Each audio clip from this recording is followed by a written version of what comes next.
StraighTAllDay.com. You're now tuned into the show where you learn the discipline to show up day after day to do the work, the confidence to put yourself out there boldly and authentically, and the mental toughness to continue showing up, doing the work, putting yourself out there, even when the success you've expected to achieve has yet to be achieved. And on top of all this, you get a huge dose of personal initiative. That is the go-getter energy that moves all of us to go and make things happen instead of waiting for things to happen. And then we put all this together into a series of frameworks, approaches, insights, strategies, and techniques on the umbrella of one unifying philosophy that is called Work on Your Game. My name is Baldwin, also known as Dre All Day, and welcome to the show. And today's topic is why many hard workers never get the success that they want.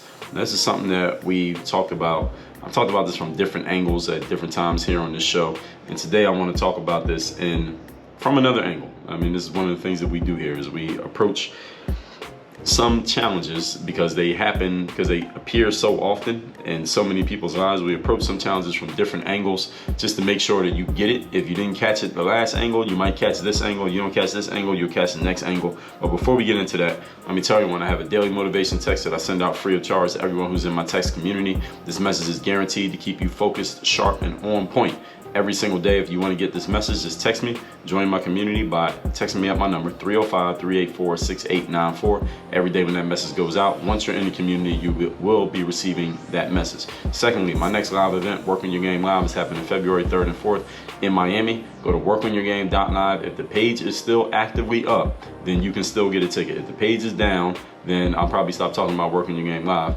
and you won't be able to get a ticket anymore because the page is closed and registrations are closed. But get your ticket to that event. 2 days, all the game that you're going to need for your personal and professional development at Work on Your Game Live here in Miami, Florida. There is no streaming. That is a live in-person event. And third, Work on Your Game University. That is the next step in your Work on Your Game journey, where you get access to all of my courses and exclusive trainings, and you'll be getting my bulletproof bundle and masterclass black book that I send out every single month to everyone who's a member of the university. And I send those are not emails, those are not PDFs, physically to your mailbox. You'll be getting a package from us twice every single month when you're a member of the university. Go to workonyourgameuniversity.com and get yourself into the game. That is the next step in your game. Now, all that said, again, I told you the topic, many hard workers not getting the success that they want. Now, I thought of this one day because I had a plan to sit down and write out some future business strategies, which I did do. And in doing so, it actually felt weird to sit down and do this because I usually spend that time simply just working. But instead, I was spending that time planning and strategizing. And planning and strategizing, for those of you who are used to, you've been indoctrinated and conditioned to just hard work your way through everything in life, it doesn't feel like work because it's more mental work than physical work. And as we talked about in yesterday's masterclass, the human brain can do more than the body does, but the brain, when you're using your brain to work, it doesn't feel as strenuous as when you use your body, even though the brain's getting more done, and it can get more done than the body does. So it's like this paradox. And what I do is take challenges that I notice with myself and others, and I spell them out so that everybody can understand this. So here we are. So this was actually something that I was going through and thinking about for my personal life, and I thought that this would be useful for everybody here in this audience. So that's why we're having this master class. So let's get to it. Point number one. Topic once again is why many hard workers never get the success that they want. First point is because our habits are hardwired within us. And unfortunately, this is just a simple law of, I don't even know what this is the law of, but just looking at the statistics of how things work out in life, is that most of us have had habits hardwired in us that will lead us to, at best, mediocrity. And since our habits are hardwired in us, and most of us have these same habits within us, this is why most people end up mediocre or worse. This is why you have years ago, you might remember the Occupy Wall Street movement. If you want to call it a movement, they didn't go anywhere, but we'll be generous and call it a movement. That there was the 1% who had everything, the 99% who didn't have anything, allegedly. Then if you just look at the way things work out in life, that if you follow a group of people from age 21 or 18 when they enter the workforce to the time they retire, around 65 or 75 people are working later these days, is that 1% is rich, 4% is financially taken care of. There was, let me make sure I got those numbers right here. 4% is financially taken care of, that's 5%. Another 15% is still working and they can take care of themselves. Another 80% is either dead, broke, or dependent. That's how it works out. The 80-20 rule, in other words, Pareto's principle. 20% of people are financially in a good enough space by the time they reach retirement age, while 80% of people are not. And I'm just using finance as an example here, but this can apply to any aspect of life. Most people end up mediocre at best and less than mediocre at worst in anything in life. And the things that we do in life are based on our habitual thoughts and actions. And our habits account for 85% of what we do in life. So if you want to make changes in your life, especially when you want to make wholesale changes, you want to make quantum leaps in your life, the biggest thing you can do is change your habits, but your habits are unconscious. So how do you change something that's unconscious? You're not consciously thinking about it, is you got to get conscious about the unconscious. I talk about this in my book, Work on Your Game, which you can get at workonyourgamebook.com if you do not yet have your copy of that. It's a hardcover book that we will physically ship to your doorstep. In Western society, most people, when they're trying to become quote unquote successful, we have it hardwired in us to simply outwork our problems. I just talked about this yesterday. And then what we do is we turn around and tell other people to do the exact same thing that we're doing. We are hardwired to just outwork every problem. Whenever something's not working, the usual advice you will get from people who are well-meaning but completely ignorant of the bad advice that they're giving you is that you just need to work harder.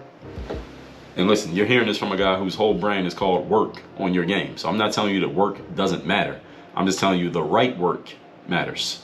Not just work for the sake of working, and not just work as a default response every time things are not working. This is the mistake that causes most people to end up mediocre in life, is that their default response to every challenge is just put more effort into it. Thus, hard work is this virtuous thing that in the Western world, everybody preaches this. Well, let's just work harder. No, it's not working, work harder. It's not working, try harder. Let's get to work a little bit earlier. Let's stay a little bit later. Again, not that these things are necessarily bad ideas, but understand they have to be used in a strategic way. You don't just do them just to say that you did them. That's the mistake. Most people just do these things just to say that they did it because they don't know anything else. They haven't been taught anything else. You got this from other people who they were, again, well-meaning, but poorly informed as to what actually works. This is not the best approach, okay? Hard work is good, but here's the problem. Your hard work may be the exact thing that is keeping you from getting to your next level of success. Oh yes, you heard me say that. Let me say it again. Your habits of hard work to solve your problem may be the exact thing that is keeping you from getting to your next level of success. Well, Dre, what the hell does that mean? Let me tell you what it means. We are often working really hard on the wrong problem, and or we're working really hard with the wrong approach to the right problem, or the wrong approach to the wrong problem, which is the double whammy, which is what many people are doing right now in their lives. Some of you who are listening to this at this exact moment. You are working hard, yes, check, but you're working hard on the wrong problem, X, and you're working hard with the wrong approach, another X. So you got 1 out of 3. That's not a good percentage. Maybe in baseball, but not in what we're talking about here. This usually happens, folks, when you are devoid. It means you don't have any insights. You're devoid of insights, meaning you are not asking yourselves the right question. You are coming up with the right answers to the wrong question. So it doesn't matter what you do or how hard you work at it, you're going to end up in the wrong spot because your approach is off. You have the wrong target. It's like if you're flying a plane and you're told to fly from New York to LA, but you got the wrong directions. All right, you're headed towards Houston. Even if you step on the gas and make the plane go twice as fast as it normally goes, you're just gonna end up in the wrong place faster. All right, either way, you still didn't achieve the goal. You still failed because you were supposed to get to LA, you ended up in Houston. Or you end up crashing into the side of a mountain, all right, because you don't know what you're doing. This is how many people operate their entire careers. They live their entire lives like this. No insights. They don't know exactly where their effort is taking them, but they just keep trying to put more effort into the situation because that's the only thing that they know to do anytime things are not working. Let me just work harder. Let me try harder. Let me get more effort. Let me get more focus. Let me get more discipline. Let me get more motivated. What's the other words you all like to use? You know them. All right. I hear from you all. You know what the words are you like to use. All right. This is the wrong approach. The reason this happens is because we have not engaged our brains nearly as much as we engage our muscles and our efforts.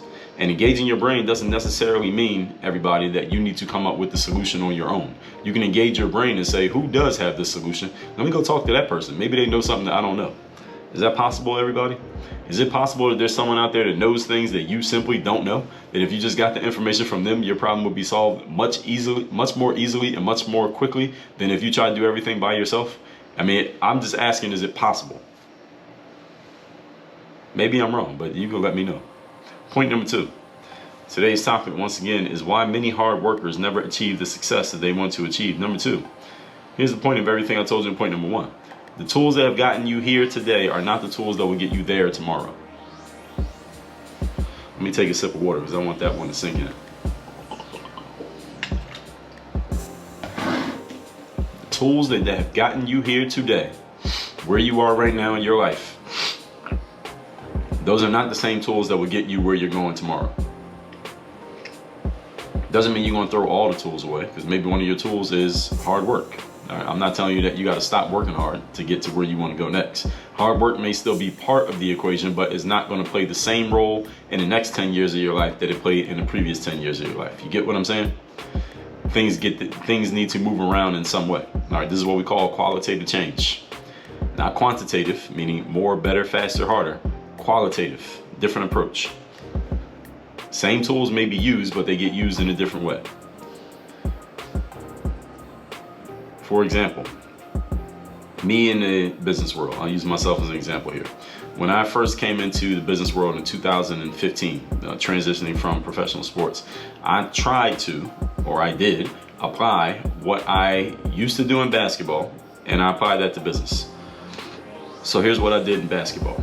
When I was looking to get signed to contracts and it wasn't working, here's what I would do. I would get a database and a list of all the teams or agents who I wanted to reach out to, and I would just reach out after reach out after reach out. Often these would be emails because I'm reaching people overseas, but sometimes I would call them if I could find a phone number.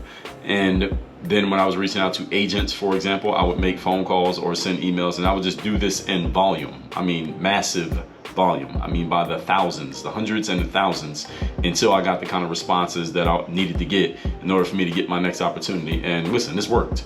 All right, the reason I had a nearly decade-long career in professional sports is because of this approach. This approach worked for me.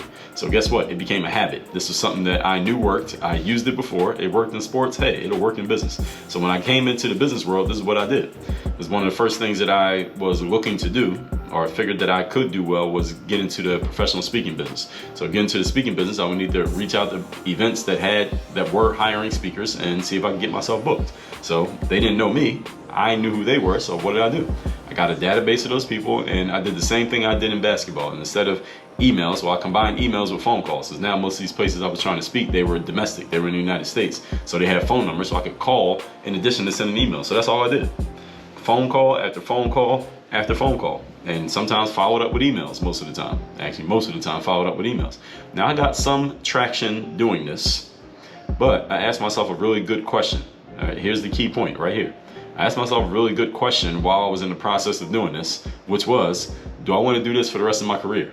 All right, even though, as I told you in yesterday's masterclass, I could use my brain and my ability to speak until I could use that for the next, because I'm in my mid-30s at this point, I could have used that for the next 40 to 50 years, using my brain and my communication skills, and built a business around that, and had steady work engagements based around that, as far as being a professional speaker and whatever derivatives could come from that. The challenge was, in order for me to continue doing business, I would have to keep making all these calls, and this is what I got to do anytime that the phone's not ringing.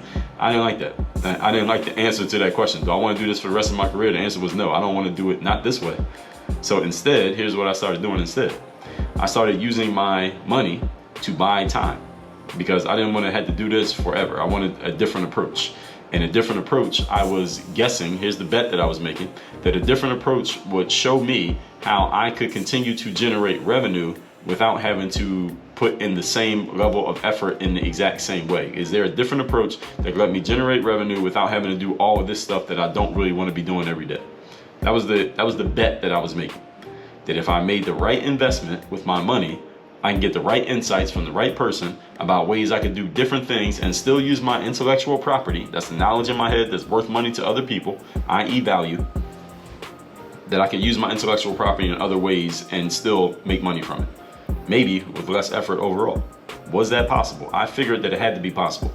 I figured there are other people out there who are making money and don't seem like they're doing the same thing that I'm doing. It has to be a better way. I was betting that there was a better way. So that's what I did. I started hiring coaches, joining masterminds, signing up for courses, and guess what happened? I was right. Because here's what I got when I started doing it. I got introduced to different approaches. Key word here, different approaches. So that's the phrase. Different approaches, which is a qualitative change, a change in quality. Does everybody follow me here? Because when I talk about quantitative versus qualitative, I want to make sure people really understand the difference between the two. A difference in quantitative approach is usually something you can do on your own. You know what it means to work harder, wake up earlier, stay later. All right, those are things we can usually do by ourselves. A qualitative approach, a change in approach, usually something that comes from outside of yourself simply because somebody else has a different idea than you. All right, that's when you're getting ideas from other sources. All your best ideas usually, they don't just fall on your head like Johnny Appleseed sitting under a tree and an apple falls on your head, or who was that? Or was that Einstein? I don't know, whoever it was, you get the point. All right, I got different approaches, which means qualitative changes, not ideas on how to do the same stuff better. This is the key right here. I hope everybody hear what I just said. The biggest thing that I got from investing in myself was ways to take my effort and apply that effort to different approaches instead of ways of doing the same thing better. I didn't want to do the same thing better. I just didn't want to do that thing at all. I just want a different way of doing it, period. Here's the key, folks. If you want the same outcomes, keep doing the same stuff. But if conditions have changed, meaning conditions in your mind, i.e. you want a different outcome, or maybe the same stuff you were doing before just doesn't work anymore, you need qualitative changes. And you are often not the best person to prescribe what that change will be. Often you are the least qualified person to prescribe the change that needs to be made in your business or your life. The challenge for a lot of people is that they simply don't want to look outside of themselves for other approaches, because either you just don't have the people skills to ask, maybe you're too embarrassed to ask, maybe you don't want to invest in yourself, you've been taught that if you just work harder everything's going to work out, or all of those things are bullshit. Are you hearing it from me? This is why human beings are social creatures. We are social creatures because we are made to engage and interact with each other. This is your natural state, is to engage and interact. All right, the brain is the most powerful tool known to man. That doesn't mean only your brain. Use other people's brains. Imagine if you take the most powerful tool known to man and you take 3 or 4 or 30 of them and combine them all together, what could you achieve? Rather than just using one of them. Use somebody else's brains. This is why people write books, make courses, and host podcasts, because we are sharing our brains with the world. We want other people to use our intelligence, and other people want you to use theirs. Use the intelligence that other people have already shared. This is the fastest way to get ahead in life, folks. Not using other people's muscles, using other people's brains. Point number 3. Today's topic, once again, is why many hard workers never achieve the success that they want. Understand something, that this is going to be uncomfortable. It's uncomfortable to do what I'm talking about here today, to stop going to your default, which is hard work. And again, this is why the topic is directed towards hard workers. Those of you who consider yourself to be a hard worker, this will be uncomfortable for you to try a different approach. And it's not because it is outside of your capabilities. You can do it. It's outside of your mental and emotional comfort zones. It goes against your hard wiring. You've been wired since you were 5 years old for whatever you were taught in your early childhood. And most of us, again, I gave you the percentages, most of us were taught by people who didn't know any better than what they told you. They weren't trying to set you up to fail or to set you up to be mediocre. They simply didn't know any better but to be mediocre, so they taught you what they knew. They did the best they could. So don't be mad at the people who raised you. But you do need to take ownership of making changes once you realize that what you were taught is not going to work. That's your responsibility, because you're a big boy or a big girl now, so it's not on them, whoever they are. This right here is the biggest challenge that most people have, is stepping outside of your mental and emotional comfort zone. This is not your physical comfort zone. I'm not telling you to do anything that you can't do. I'm telling you to do something that you simply are uncomfortable doing because it goes against what's in your head. And again, what's in your head is stronger than what's from the neck down. All right, I don't care how much weight you can lift, how much you can deadlift, how much you can bench. All right, none of those things are stronger than what's going on in your mind. The mind controls the body, not the other way around. Most people are so used to doing things a certain way, anything in life, they become very uncomfortable with doing anything that goes outside of that comfort zone of what they're used to. All right, understand that things outside of your comfort zone are usually not physically uncomfortable. They are emotionally and mentally uncomfortable. And that's why you don't do them. Things that are physically uncomfortable, most people can pretty much get past that. I get past physical discomfort. All right, right now I got a sore hamstring, but I've run the last 2 times this week. I ran with a sore hamstring. It's probably gonna be sore tomorrow when I run again. But I know how to work through a sore hamstring. I can run with a sore hamstring. I've done it many times before. I'm going to do it again. Physical discomfort is usually pretty simple for people to get through because we can figure that out relatively easy. Physical stuff is, for the most part, surface level things that we can deal with. Emotional and mental discomfort, oh, those go deep. All right, this is why we have the therapy industry. All right, this is why mental health is such a big deal these days. This is why people like myself who talk about mindset will always be able to talk about mindset, because there will always be some kind of mindset challenge out there. I'm not saying that there aren't physical challenges. I mean, we have physical therapists, personal trainers, the medical industry, etc., etc. But the mental challenges are bigger than the physical challenges. This is why any of you who's ever had a physical challenge and you were recovered, at least according to the professional who was helping you, that you're recovered. Your knee is good. Your arm is fine. You can go back to doing what you were doing before. Was it so easy for you to go right back to doing the same things immediately as if nothing ever happened? No, it wasn't, was it? Why not? Because mentally, your brain still had the block in you that something's wrong with your arm, something's wrong with your knee. You can't jump high, you can't run fast, you can't lift that weight. Not because you physically couldn't do it, but simply because your mind wouldn't allow you to see around the fact that you've recovered. Right? Is that true or not? Any of you who's been through physical therapy, you know exactly what I'm talking about. Any of you who works in that space, you definitely know what I'm talking about. This is the biggest challenge you got to help your patients with, is it not? It's getting over the mental hurdle of the fact that, okay, they can actually do that thing again. It's not that, again, physically they're fine, but mentally they're not. This is why, folks, you hear me say this all the time. Mindset is the foundation of all success. It is the foundation of all failure. Everything starts with the mind, and everything ends with the mind. Many people get into a certain pattern of thinking by early adulthood, usually much earlier than that, and they never change that pattern for the rest of their lives, even when it's pointed out to them that the pattern is not working. Even when it's painfully obvious that their pattern is not working, they still won't change. Most people would rather stay comfortable at a level of mediocrity than get uncomfortable to get to a level that's exponentially higher than that. This is the basis of the personal and professional development industry, what I just said. And most people would rather just stay comfortable where they are than get uncomfortable to go way higher than where they are. The mind is a very powerful tool. Again, it's the most powerful thing known to man.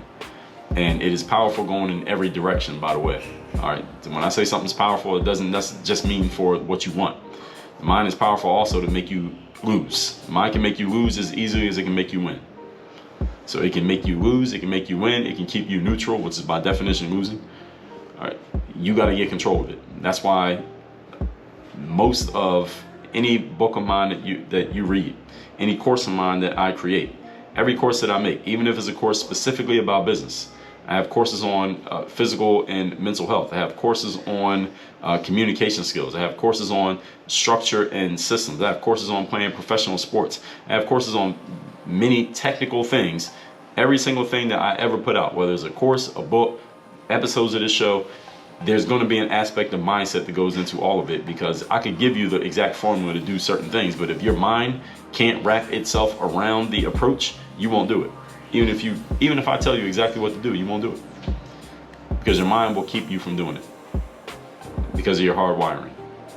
That's why this matters so much. Let's recap today's class, which is why many hard workers never get the success that they want. Number one, our habits are hardwired in us, and in Western society, most people have it hardwired in them to simply outwork their problems, and most people will suggest to you when things are not working for you that you just double down on effort, and there's a whole motivational speaking, motivational content industry that is all based on motivating you to just work hard whenever things are not working. And it's like people jerk off on this stuff because you work hard, you don't get the result, then you go get more motivation and still don't get the result. Oh, maybe I'm just not motivated enough. And you just keep buying into this stuff, buy more books, sign up for more courses, hire more coaches, or it's just going to motivate you to work hard, but you're working hard on the wrong thing. That's why it doesn't work.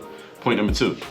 The point is, the tools that have gotten you here are not the tools that will get you there. All right, you need a change in approach if you would like to achieve different outcomes, especially when you're trying to multiply or exponentially change the results you're getting in your life. You need a different approach. You can't just keep doing the same thing and hope that the results are going to be significantly different. It's not going to work. Use other people's brains. That's why we are social creatures. Number 3, it's going to be uncomfortable for you to do this, because not because it's outside of your physical capabilities, but because it's outside of your mental and spiritual wiring and your emotional wiring. You have to adjust that mental and emotional wiring in order to make real changes in life, and most people don't do that because it takes them out of their comfort zone. Your comfort zone physically is easy to break through. It's your emotional and mental comfort zone. That's the hard one for most people to break through, and this is why most people never break through it. And this is why I told you, the mind is a powerful tool, but it's powerful in every direction, both the direction that you want to go and the direction that you don't want to go, and the direction of keeping you exactly where you're at. So you have to get control of what's going on in between your ears. Is the most important change you will ever make in your life. All that said, text me to get my daily motivation for free every day. My number is 305-384-6894. Second, Work on Your Game Live. Workonyourgame.live is where you get your tickets. If that link is still up, the page is still available. That means you can still get your ticket to the event. When that page goes down, registration is closed and you will miss out on this event. Guarantee you will have massive FOMO for missing out on this amazing, extraordinary event that's taking place February 3rd and 4th here in Miami with me. 2 full days, mindset, strategy, systems, and execution. And number 3, workonyourgameuniversity.com. That's the next step you take in your Work on Your Game journey. If you're serious about your personal and professional development and you want to get it from someone who knows exactly what they're talking about and can explain it, that would be me. Go to workonyourgameuniversity.com. Work on your game. Dre all day.